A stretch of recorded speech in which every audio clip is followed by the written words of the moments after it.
Hindi atake sa puso ang kinamatay na aking kapatid. Hindi ba, Hepe?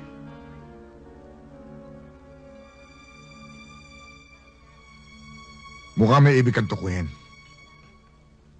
Nalimutan mo yata. Nasa loob ka ng pamamahay ko para makapagsalita ka sa akin ng ganyan. Hindi porket napangasan mo mga tauhan ko, pwede mo na ako hakbangan.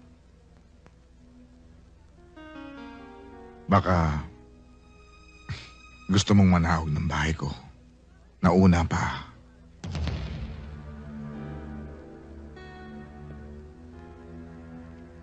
Sabihin mo na ang gusto mong sabihin, Congressman. Pero gusto kong malaman mo, huwag ka na muna magpaikot. Hindi pa tapos ang laban. Vicente?